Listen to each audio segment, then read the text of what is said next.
Welcome to the Journey to Esquire, the podcast alumni updates. I am your host, Abigail Dean.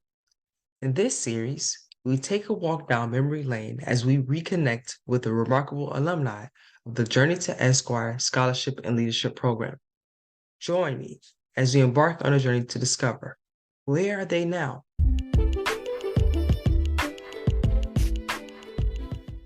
Amidst all the challenges and uncertainties, a group of determined individuals stepped into the Journey to Esquire Scholarship and Leadership Program, ready to seize their dreams of becoming legal professionals. Fast forward today, and it's time to catch up, to witness their journeys, celebrate their achievements, and gain insights into the valuable lessons they carry forward from the program.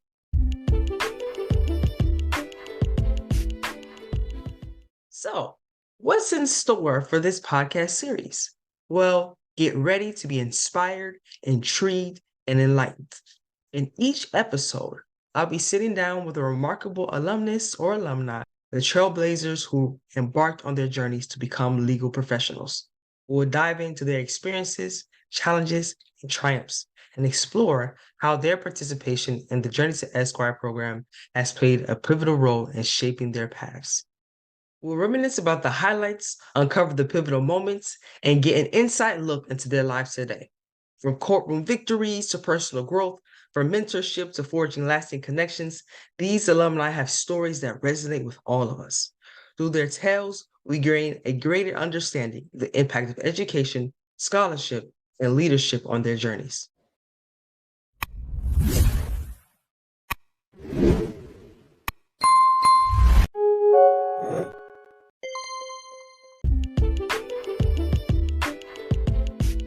Hello, everyone. My name is Abigail Dean. I am your host for today for the Journey to Esquire podcast. Today, we have a special guest, Jessica Merker. Jessica was a graduate of the 2022 class of the Journey to Esquire program, and we welcome her on the podcast. How are you doing? I'm doing wonderful. This is such a cool thing. I've been looking forward to this for so long. It's awesome. Absolutely. Can you talk a little bit about how your legal career has evolved since graduating from the Journey to Esquire program? Yeah, absolutely. So right now I am clerking at the Second District Court of Appeal for Judge Northcutt, and it's been phenomenal. Every day I'm learning something new, and I think always in little ways and sometimes in bigger ways, reaching back to some of the things that were covered throughout the program. So it's been really, really cool. We're going to touch on some of those things that you learned that are in just in a second. But, you know, was a judicial clerkship something that you wanted to do in law school? Can you tell us about your journey in choosing this specific area of law? So it was actually not something that I was even aware of during the course of law school as an option for me. And it's something that I found out about specifically from the Journey to Esquire program. So one of the modules that we went through was all about clerkships. And it was so cool. And I know maybe I'm jumping into this a little too soon, but that's like one of the coolest things about this program is that it's so well thought out and so well constructed to not just expose us to things that would be beneficial in our career, but also opportunities. So after listening to that session, hearing folks talk about their experiences at the state level, doing clerkships at the federal level, it just kind of stuck with me as, oh, maybe this is a nice sort of option for post-graduation, transitioning out of law school and getting a little bit more experience in a particular area before moving into private practice. So right now at the second DCA where I'm at the state court, I'm getting so much really amazing exposure to appeals work and appeals practice. I get to read briefs, I get to kind of watch oral arguments and learn from practitioners. And it's just been very, very engaging, interesting, and rewarding for me to be there. And truly, and in every sense of the word, none of it would have happened if not for this program. Yeah, you touched on something that we definitely touch on during the program. And outside of judicial clerkships, you mentioned a little bit earlier about some of the lessons that you were able to learn through this program. Can you talk about a little bit into more depth about some of those lessons and skills that you learned that you were able to utilize in your career? Yeah. So the very first lesson, the first module was about wellness. And I think back to that concept all the time, this sort of balance between taking care of yourself as a professional, as a practitioner, and then also as a person. because we have all of these different roles and different avenues and aspects to our lives. And if there's not this sort of balance, or at least a respect for those different pieces of ourselves, then I think at the end of the day, for me at least, and that was what was mentioned in the module, is finding this sort of sense of fulfillment.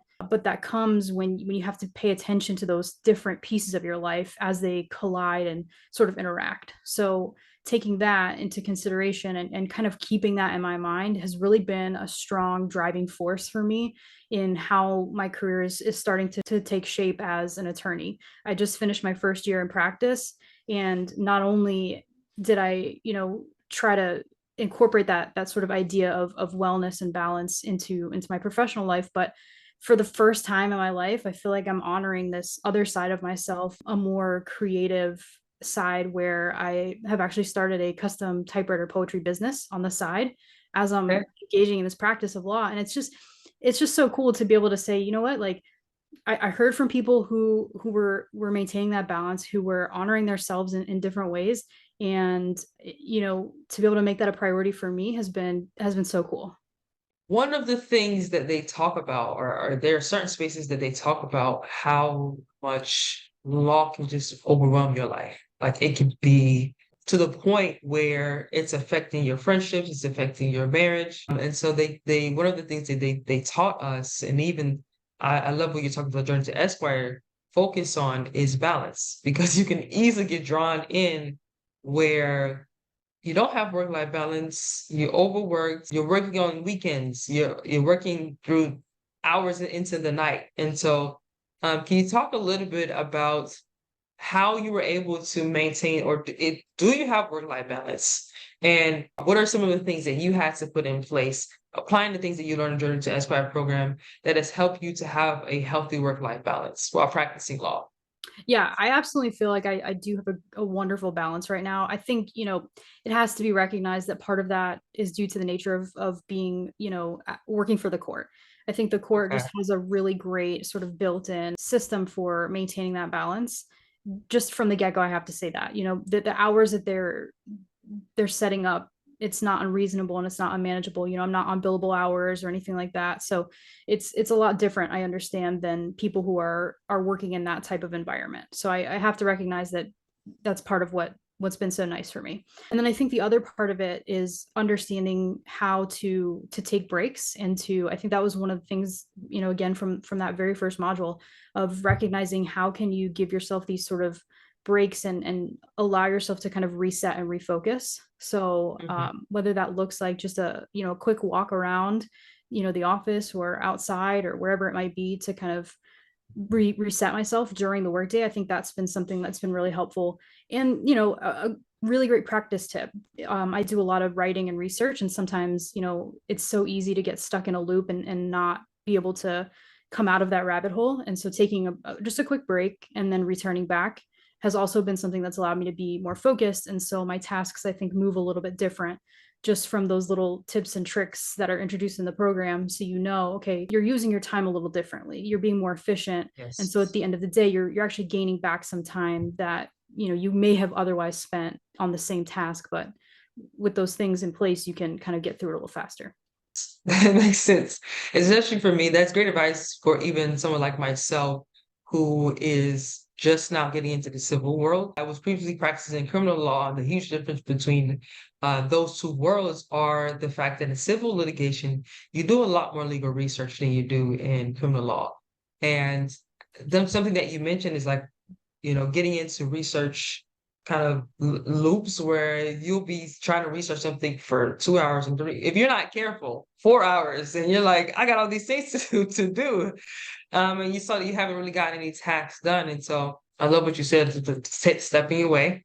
Let's get some things done and then come back to this. Or just stepping away and then come back to it so you have a fresher perspective, which is great advice, especially for someone like me. So you've been practicing for a year, correct? Yep. Yeah. So what are some of the notable challenges and obstacles that you've had in your career, if you've had any obstacles or challenges? Oh, tons of obstacles and challenges. Okay. I mean, I think whenever you start something new, there's always a learning curve to it, literally, no matter what it is. So whether that's, figuring out a new system, how files are shared, and just something as basic as that, knowing who to send things to, who to ask questions to, just navigating a new work environment, there's always going to be challenges in that. And then the work itself. One of the things that I always keep coming back to, especially with this clerkship, is just learning more about myself as a writer. So, there's tons of things there where you take what you learn in law school and then try to kind of reach back to some of those basics, the fundamentals, and then build on it in practice. And so that's kind of, been a challenge to improve on my writing, and then also not get bogged down in that process, because every piece of writing can always be made better, but that's it's been a really cool learning thing for me here. Yeah. So is it just a day by day approach in terms of navigating different obstacles? Because when it comes down to certain challenges, it can become frustrating. Yeah, And yeah. yeah, So absolutely. One of the yeah. things that you just made me think about when you kind of re-asked that question was, my first assumption was challenge and obstacle. I'm thinking, okay, professionally, right? Like in terms of my work and what I'm doing. I mentioned writing and navigating a new environment. There's always a learning curve, and I think that's still true. But I think one of the other things that we don't really, or maybe isn't first to come to my mind, but I still think is a challenge and an obstacle that I often overlook or forget maybe to comment on, is just kind of navigating my professional workspace, especially at the court, as an LGBT identifying person. As a queer woman, I think it's really been one of those things where, yeah, on second thought, actually, it has been a challenge to figure out, at what place, in what time, in what way do I reveal this information, and I think that coming into the program, the Journey to Esquire program, that was one of the things I remember talking about early on, even in my initial interview, just expressing this idea that, as a queer woman, I was a teacher before I entered law school. And in Mhm. my role as a teacher, I was working in a county that didn't have any protections legally for me. It was a time where we were pre-Obergefell, but actually that lawsuit, that case got pushed through while I was a teacher. And, in the entire time that I was teaching, there was no changes in our district. They didn't recognize my domestic partnership. It was something where, I was asking questions about insurance. It was just a really, I think, difficult time from like a legal perspective, where I didn't feel safe, I didn't feel comfortable being out in that environment for risk of my job. And I think, going to law school, learning what I did, and understanding how the legal system works, how the law works, and then now stepping into this space as an attorney, and also seeing everything that's going on right now in the state of Florida, the specific attacks on the LGBT population here, and how it impacts people.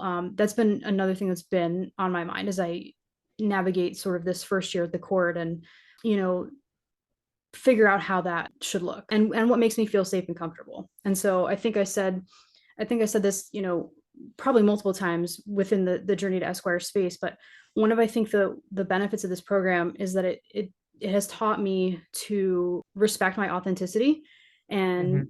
to not sort of be afraid anymore, and to understand that diversity, representation, these are important things.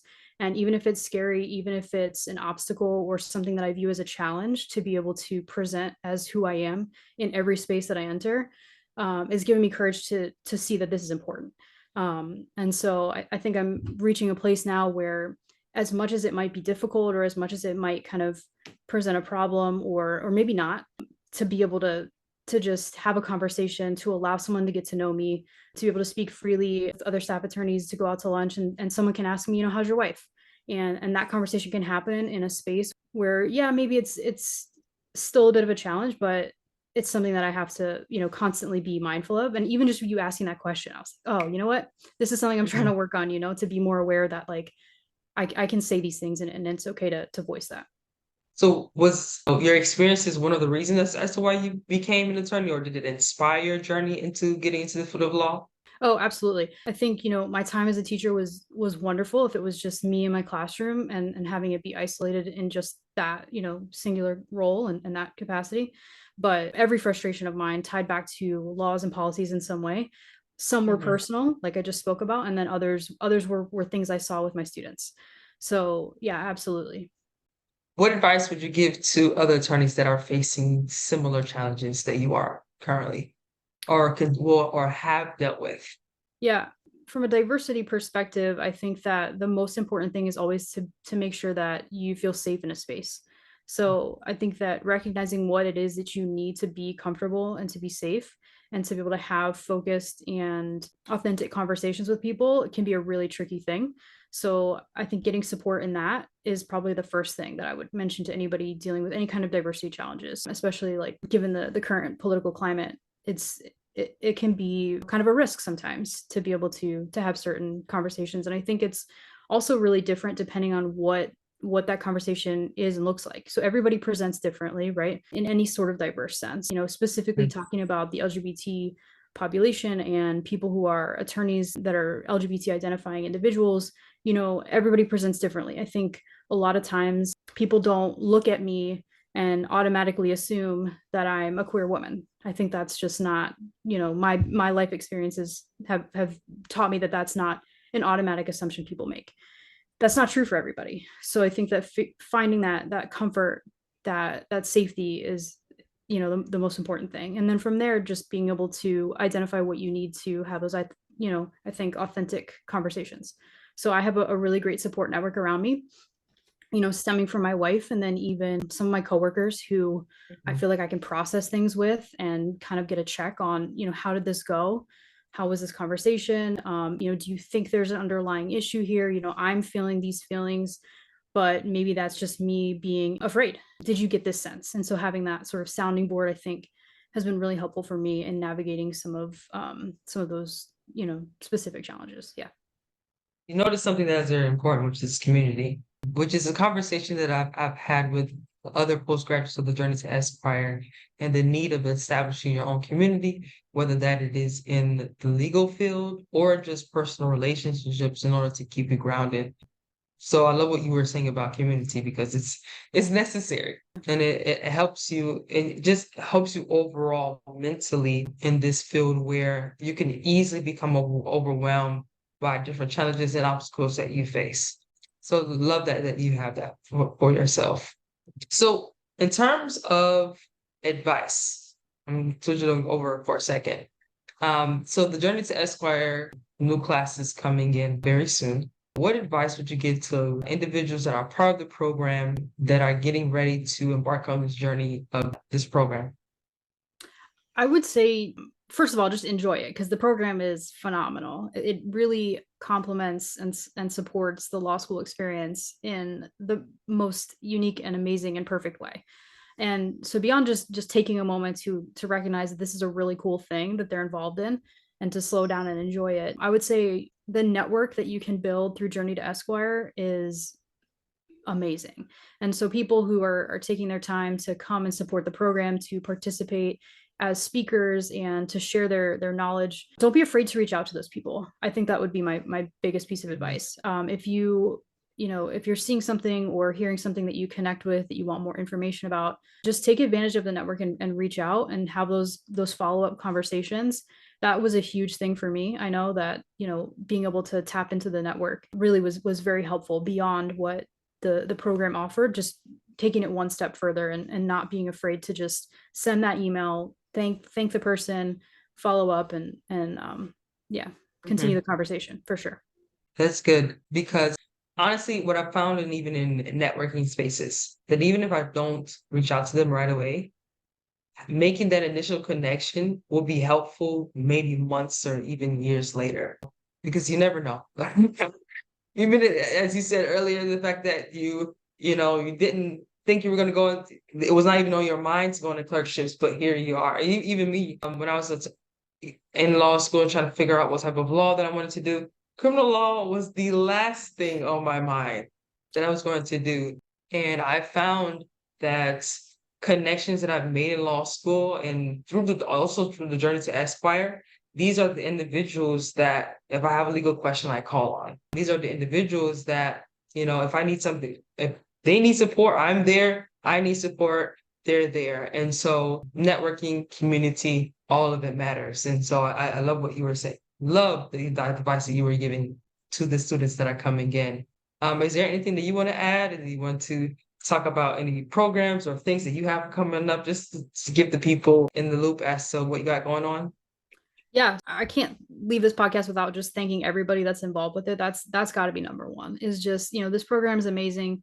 So a huge shout out to Professor Hardrick who runs this, and everybody on the board. Abby, I think you and I we go back to our days at Stetson and to Yes.